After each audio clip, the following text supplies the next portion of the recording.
I tell students this all the time, that the decisions they make those first couple years out of school can change the trajectory of their life. You can graduate and you can create a paycheck-to-paycheck lifestyle and be like 2/3 of this country who live paycheck to paycheck. Or you can make different decisions and you can have that productive and meaningful life that we want everyone to have. Welcome to Being the Change, the official podcast of James Madison University. Brought to you by Madison Magazine.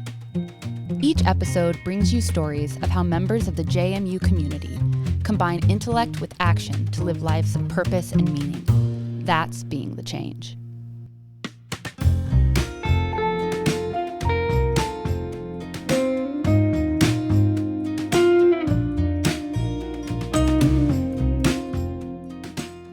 What's up, JMU? Andy Perrine here. Welcome to Being the Change. Today's episode, we're going to talk about something that's really important in the lives of students as they develop into adult people, and it's about financial literacy, which is a component of well-being, which we're very interested in at James Madison University. And with us to talk about that are two guests today. Brad Barnett is the Associate Vice President of Access and Enrollment and Director of Financial Aid and Scholarships at JMU. He's also He teaches two courses in financial literacy, one called Dollars and Cents and one called Personal Money Management. Brad's also somewhat renowned nationally. He was the chair of the National Association of Student Financial Aid Administrators. And you might remember we had Brad on the podcast in the past when the form that students had to fill out to get financial aid was messed up, and Brad talked about that. Welcome, Brad. It's good to be back on a more pleasant topic, I might add. Also with us is a student, Jameson Glynn. She's a senior from Northern Virginia. Welcome, Jameson. Hi, thanks for having me. Well, thanks for agreeing to be on the show. Well, now, to set the stage, Brad, financial literacy is something that all of us have to grow into, hopefully sooner than later. But because it is part of student well-being, and JMU is so interested in student well-being, we take a particular interest in making sure that students understand what it means to assume self-sufficiency when it comes to finances. Where do you come at that as not only the head of financial aid and you're dealing with students' financial lives all the time, but in your side hustle is teaching these two courses? Well, that's side hustle number one. Side hustle number two was for years I used to counsel people. So I had kind of a side gig practice where I would counsel mostly couples on trying to help them figure out how to budget, get out of debt, invest, all that type of stuff. So I've been doing this for a very long time. So this has been kind of a passion space for me. Right. I know you and I have talked about this in the past, Andy, but part of it comes from my childhood. Right. Where I spent part of my childhood living in a tent. We didn't have a house. We had a hole in the ground and outside that was the bathroom. And I remember what it was like in poverty. And I remember growing up saying, I'm going to do something different. Right. So I don't have to go back to the tent. Mm-hmm. And quickly started learning that it's not just about what you make. It's about the decisions and the habits and the behaviors you have. It's what you do with it more on the expense side. So that journey kind of started me off on studying this, learning more about it, getting some financial certifications, creating this class, counseling folks. And so this is more of a calling for you. It's very much a calling. Right. And then working on a college campus for so many years, I love our college students. I've had a first row seat to some of the financial train wrecks, Right. Not just in their lives, but in their parents' lives. Sure. Because we speak to a lot of parents who are trying to help figure out how to pay for school Right. and everything else. So it just felt like a natural fit to have a class to help students get prepared for graduating. Mm-hmm. Mm-hmm. And the two classes you teach, they're open to almost all students? So the one in-person section I do every fall and spring is just seniors. Okay. So most of the seniors are graduating either that semester or the semester after. Right. The one online class is in the BIS program. It's one of the core classes for one of their tracks, so it's an adult degree section. Got it. And then the two in the summer are open to students from any grade level, any section, any part of JMU, and those are online classes in the summer. And then there's a 1 week over the winter break where we just take 3 topics. What are those 3 topics? We do budgeting, we do saving, and we do debt. And we hit all of those really hard in a week.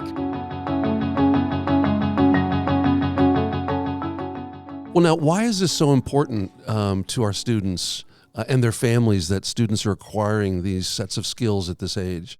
I tell students this all the time, that the decisions they make those first couple years out of school can change the trajectory of their life. You can graduate and you can create a paycheck to paycheck lifestyle and be like 2/3 of this country who live paycheck to paycheck.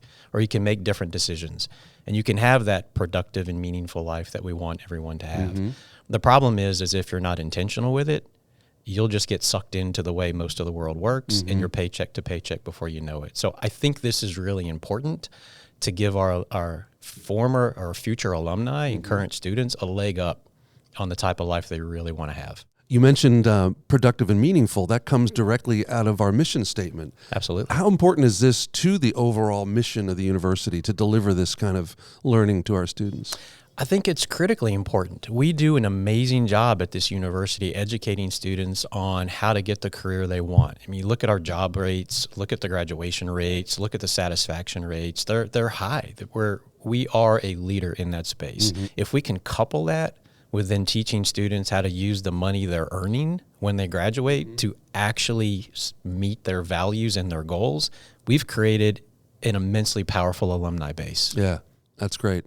Well, listen, I want to bring Jameson into this conversation. I love the first name Jameson. Why did your parents name you Jameson? Well, if you ask my mom and my dad, you'll have two different stories. My mom, we have a family friend named Jameson, and we love her very dearly. I'm actually meeting with her for lunch today. But if you ask my dad, his favorite whiskey is Jameson, so you can put the two and two together. Well, those see. Those two things are not too far off. I consider Jameson a family friend myself. Not the person. Oh, yeah. Wow. Well, listen, I want to get into the classroom. What is it like in these courses? So, Brad, what do you try to do in terms of engaging students and bringing this topic alive? Because it can be a little bit dry. Yeah, so I'll be really interested to see what Jameson has to say about this. I've been doing this in-person class for about 15 years now, and it's 2.5-hour class, and it's Thursday afternoon, evening. So, I mean, you got to get people to focus. That's heavy. Yeah. Last thing I want to do is lecture for 2.5 hours. Right. So I try to make it as interactive, engaging as possible. Right. I put students in pods. We do a lot of small group discussions. We write on the boards a lot. I move them around in class depending on what the topic is and the activity is. And I tell a lot of stories. I think you can learn a lot from textbook knowledge, but I think there's so much more to learn from real life. And having lived this for most of my life and counseled people for many, many years, and now I have about 15 years of student experiences and former students writing back to me. There's a lot to learn from real life. So we try to pull real life into it, and I try to get them moving around and talking, not just listening to me. Well, did you feel engaged, Jameson? Yeah, definitely. I mean, like Professor Barnett said, the Thursday afternoon is definitely grueling. 2.5 hours. We always say we wish the class was on Tuesday because, Thursday is in the weekend. But I always look forward to this class anyways, which if it were anything else, I'd probably be like, oh, gosh. God, why did I get this on my schedule? But I do love when he makes us stand up because, it's Thursday afternoon and you're like, okay, I guess we're going to stand up. But then you get up and you do the activity and it's so much fun and you're seeing everyone else's reactions and everyone else's responses and you're kind of like, oh, that's really interesting because the visual aspect of it gives you a whole new perspective on the way that other people think and it kind of gives you a broader perspective of other people.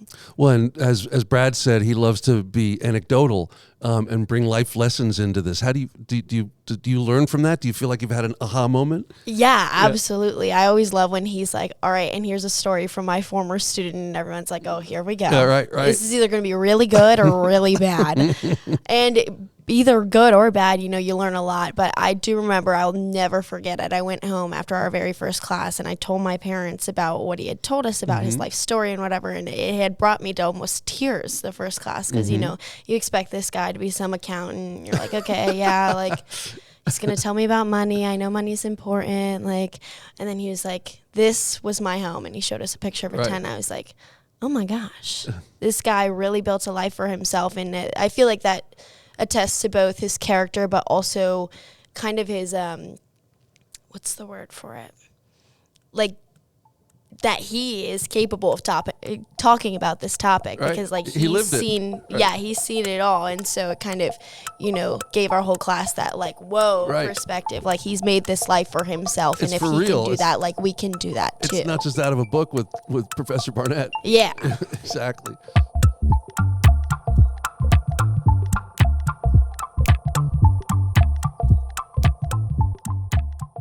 Well, did you have any aha moments yourself? Did you change some of your habits financially after taking the course? Well, I'm still in the course right now. While in the course? Yeah. Well, I am a little bit mortified after looking at my spending habits. I've never really had to sit down and acknowledge, the $5 coffee every day, or, the little thing that every week turns into, oh, well, if you do 5 times 5, that's 25. And then you do 25 times 4 in a month, and it's $100 that you're throwing away. That's right. And Professor Barnett has this thing that he says, you can do a lot more with money than eat it. And when we did our budgeting thing, I noticed how much money I spent on eating out. And I was like, oh gosh, so it is a little hard at first to acknowledge your faults and where you're going wrong. But I really am lucky to be able to be in this class so early and so young, so that I learn these things and while I'm still in college, and I can change these habits so young. And yeah, that's definitely my biggest aha, was learning to not eat my money, literally and physically. And also, I have a lot of student debt. I have loans that I have to pay off after school, and those I just always avoided. I was just kind of like, I'll look at them when I get there. Because it's just you don't want to look at that. I don't think anyone does. Seems so distant, right? Yeah, it seems so distant for 4 years, and then all of a sudden you're a first semester senior, and you're like, oh, that's going to be my life in 7 months. Right. And I kind of, with this class, have realized that it's going to be okay and that there's ways to pay it off. And he's told us several stories actually about your son's girlfriend. Paid off all her debt, started her life new, had a fresh, clean slate early in her 20s, and they're about to start their life together, and they're saving money and they're building up. And just because you're, $10, $20, $30,000 in debt doesn't mean that you can't make a plan to pay it off and start anew. Well, they say that money doesn't buy happiness, but when you get your arms around your budget and your loans and all that, it does bring you some peace of mind, because you realize, oh my gosh, this is something I can do, right? Yeah, absolutely. We also talked about this, how a lot of people feel that a budget is very limiting, but actually a budget is very freeing, because you know what you're spending it on, if you can hit your saving goals, what you're saving, what you're spending, where all of your money is going. And even if that means that you're going over budget those first few months, still kind of getting the ropes of it, it definitely brings you so much peace of mind knowing that you know exactly what you're doing with your money and where it's going. I love that Jameson described budgeting as not limiting or confining, but liberating. Oh, I love that too. Yeah. She's going to get an A next class. I'm just telling you right now. Yes. Do I have to take the midterm? Yeah, we'll talk later. But how do you, Brad? I mean, that's kind of a revelation for a young mind to realize this isn't designed to confine me. It's actually going to set me free. Yeah, there's such a negative connotation with that word, right. and I wish there was a better word, and we try to dress it up by using other terms, but right. It is what it is. It's just about being intentional. It's about, I have this much money, what can I say yes to? And when your mindset switches to what can I say yes to, it moves away from, well, I don't have enough money to let me do this. Sure. Because there's an opportunity cost decision with all of it. If I'm going to spend $1 here, I can't spend it there. So let's focus on where I can spend it versus where I can't. And when you align your money and your values and your actions together, it's just power, and the stress goes just down. And the unknown is gone. Yes. Yeah, right. There are so many people who just really won't look at their finances because they're scared at what they're going to see. Right. And they live in this perpetual state of fear and unknown. But let's just peel it off. Right. When I counseled clients, we wouldn't really dig into the money in the first session. Because it was more about figuring out who you are, what's important to you, what do you really want in life, and then we're going to back into figuring out how we can use the money to deploy it. Well, I'll tell you one quick story just because I like to tell stories, and I tell this one in class all the time, and Jameson mentioned food. I would have clients come meet with me who were in their 40s, had a couple of kids, making a couple $100,000 a year, no money saved. And they're coming to me telling me retirement is so important to them, and they're stressed out, and can I help them build a retirement plan? And my first homework assignment, because I'm an educator, so I would give homework to my clients, was for 30 days. Track every dollar that comes in, every dollar that goes out. Just track it all, and then we'll come back, we'll meet in 30 days, and we'll see what it looks like. And I would constantly see this. I'm spending $1,200 on food, and I'm saving nothing in my retirement account. Now, they came to me because they were stressed about retirement. mechanically, this is an easy fix. Right. Just stop going out so much Right. and put some of that money in a retirement account. Right. But the stress was their stated values, retirement, and their actions weren't anywhere close to aligned. Their actions said food was more important. Right. So I have to get them to focus on what's really important.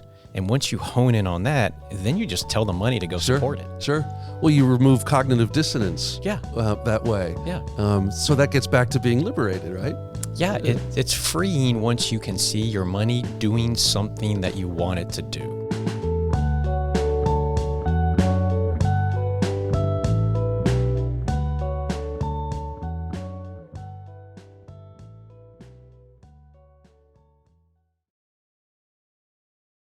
Jameson, could you cite a specific example beyond budgeting and thinking about your loans that you've learned in this course that is really going to benefit you in the future? Yeah, definitely. They say, 80% is your habits and 20% is your knowledge. Is that Yeah. one of Do I Professor still have to Barnett? take the midterm? No, you got Anyways, and I genuinely think it's been the habits that have been helping me. I've been saving more, spending less. I'm going to Target or I'll go to TJ Maxx and I'll look at things and I'll go, well, I don't need that. Right, I don't. right. It's not even the fact because Professor Barnett says he doesn't go to Lowe's because it makes him spend money. I love Lowe's. It's my weak spot, so I just don't go. And so one of his suggestions is just don't go. Right. But it's oftentimes your friends want to go or my grandma wants to go or my mom or my sister. And I've caught myself walking in and seeing, a cute little shirt. And I'm like, wait, but I need that $20 elsewhere. Sure. And I just don't want it anymore. Right. I've realized where my values lie and where I want to spend my money. And I look at these things and I'm like, never mind. And that I think in the long run will help me a lot. That self-control. I'm still working on the coffee every day. I'm staring at my coffee right now. But just genuinely the little habits. Sure. It's the saying no and saying yes to other things that I think will help me down the line, especially when, you're thinking, I mean, I'll admit as a kid, I was very materialistic. I was a dancer and I'm in pageants and I do all the glitz and glam and all that jazz. And I love sparkly, shiny things. I Sure. mean, doesn't everyone? But I've realized, if you have a car that works and a car that moves, Yep. why get a new one? Right. If you have something, if it ain't broke, don't fix it. And I feel that having that mindset and knowing what needs to be spent on and what can be saved will really help me, especially once I start making more money and I have the ability to buy bigger things, more Right. expensive things, being able to say no to a new car because I have one that works just fine. That'll help me a lot. That's amazing. Well, I think when you're an alumnus, you might look back as possibly this being one of your most important courses. And Brad, do you ever hear from alumni that you've made a difference for their lives? I do, Andy, Yeah. and it's one of the most favorite things Of that course. just happens is when an alum will reach out. And sometimes it's to ask a question because they're in Sure. this stage of life where they're making decisions. But oftentimes it's, hey, I have a story to share. Can you please read that to the class or share it with the class? I've gotten to the point where I have so many now I can't read them all. So I just kind of pick and choose. But interestingly enough, when we scheduled this, literally the the podcast. podcast, Uh-huh. a couple of days later, I got an email from an alum. So No if you'll way. indulge me, Of course. I'll read some of it. I'm going to read this in class as well, Jameson, so you'll hear it. But So this is your preview. yeah, this is your preview. So this student took the class last fall, so a year ago, graduated last spring, and she emailed me again just a couple of weeks ago. So let me kind of skim down Sure. through some of it. What she said was she moved to New York City, Manhattan. One of the toughest places to make it. Oh yeah, Financially, right? It's pricey. And she started a new job almost immediately after leaving JMU. Says some nice things. And then she says, after class, I not only felt equipped to handle every financial area of my life as an adult, but to plan for the future and understand how I can make my money work the most for me and give me the fulfilled life now that I know my values, more clearly. And then she said, living in New York is expensive, especially if you're on an entry-level publishing salary. But living here is not impossible because I know how to plan for it. I used a template you gave us in class for budgeting, and I've created categories I need for living here after a month of learning where I spent my money. I also have a category for investing and saving. Moving here is so pricey, and building up my savings has been my priority, but now I'm super close to my fully funded emergency fund, and I'm putting the money I've been setting aside each month into mutual funds and ETFs so I can invest for my future. I do have to say no to things, but I've also learned that I can say yes to things too. simply because I'm paying attention where my money goes. The class helped me understand that I can accept my dream job and move to my dream city and have the future I want if I plan accordingly and I use self-restraint. That's amazing. It's some of the same things that you were talking about, Jameson. You know what's funny about that is I know her and she recommended the class to me. Oh, no really? way. That's a small world. Oh, that's That wild. is a small world. Yeah. That's wild. I was just like a senior looking for an elective because I'm kind of almost done with my major classes and whatnot. And I was like, how can I make the most of my last year? So I reached out to some people and I had a couple people, including her, say, this class is great. The professor's great. Definitely take it. So I went out on a whim. I had no idea what the class was about, but everyone was telling me it was great. The professor's great. What you'll learn will be probably the most important thing you'll learn in college. At least the most practical. And as soon as you said New York and I peeked over, I was like, oh my gosh. She saw the name. So small world. Well, listeners, this is not a setup. This is truly a surprise. It's to a very all big three of us. surprise. Yeah.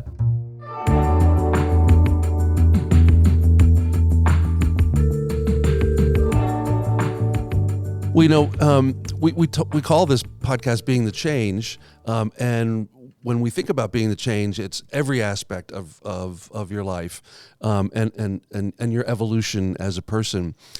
So this kind of course, this kind of thinking is really can be transformational, as Jameson has said.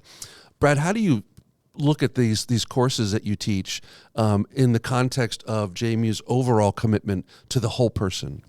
Yeah, we look at things very holistically, you know, and let's just talk about the class for a second. You know, when people think about personal finances, they often jump right into investing and the stock market. That's a piece of it. But if you look at it from a holistic point of view, I mean, we talk about money and relationships and marriages and getting out of debt and marketing and the influence it has on your buying and spending and habits. And we get into all of that stuff. So I think if you take the microcosm of the class and we look at this very holistically, and then you expand that out to just JMU in general, I think this is part of the holistic view we have of a student. Sure. You know, when we talk about like the President's Council for Health and Well-Being, we're looking at lots of aspects of health and well-being of the student. Financial wellness is one of those components. You know, so mental health is a big piece, financial wellness is a big piece. So it's just part of the bigger puzzle of who a person is and how we can help them be their best self when they move on and they graduate. So I'm very excited that we've got pockets of real financial education happening around campus, and we're trying to reach students in several different avenues. Well, you know, this is really interesting in that this is coursework, but as technology has changed, there are a lot of new tools available to not only students, but anybody at any age to figure out a better understanding of financial literacy. Brad, how do you direct the students to those kinds of new tools? You know, AI is changing our lives in lots of different ways. Yeah, it's a blessing and a curse, Andy, actually. You know, I had a professor in graduate school, so this was back in the dark ages. We actually had textbooks, though. It wasn't stone and chisel. And I remember my professor would often say, our greatest strengths are sometimes our greatest weaknesses. And I feel very much that way with all the technology we have. Because part of the challenge is, if you just look at the American economy, 2/3 to 3/4 of the gross domestic product is based solely on consumerism. We are a spending country. So everything around us is encouraging us to spend and consume today. There's not as much real in-your-face content about saving and preparing and securing your financial future. And I tell students all the time, it's very hard to use your money to build your future if you're working today to pay off your past. So this is about how do we change a mindset. The problem is a lot of that stuff you're talking about that is out there still talks about consumerism and trying to build your credit as much as you can, which the only way you build your credit is by borrowing money and getting into debt. A credit score is not a metric of financial health. A credit score says you can pay off debt. Having money in the bank is a measure of financial health. So how to weed through some of those messages that are out there and some of the technology that's available that is encouraging this consumerism and finding the ones that lead more into saving and investing and actually building your future is a bit challenging. So there's some books that I suggest people read. There's some great podcasts that I like to listen to. There's a ton of great stuff on just investing in general that's out there. But I always tell students and I tell the folks I work with, look at some of this stuff with a grain of salt. Because you have to remember the machine that's putting this stuff out there, because that's what's funding the economy by and large, is people spending money. Are you criticizing people who are in marketing, Brad? Not at all. I love people. Although I will tell you, a few years ago, and I shared this in class because we were having the lesson on marketing and the influence it has on your purchases. I had a student who was a marketing major. After class, he had a crisis of consciousness, and he went to talk to the head of the marketing department, who is a friend of mine, about how he's in the wrong major and he needs to change. So she immediately called me. She's like, "What are you telling these students?" And I'm like, "We don't say marketing's bad," but yeah, he was just having some issues that he was trying to work through in his chosen major. But yes, I love marketing. Marketing has its purpose, Andy. Well, as the head of JMU marketing, I can sleep at night because I'm marketing something that I love and that helps people's lives. So there is a way to do it and use the dark powers for the purposes of good. That's right. We are marketing for students to improve their lives. There you go.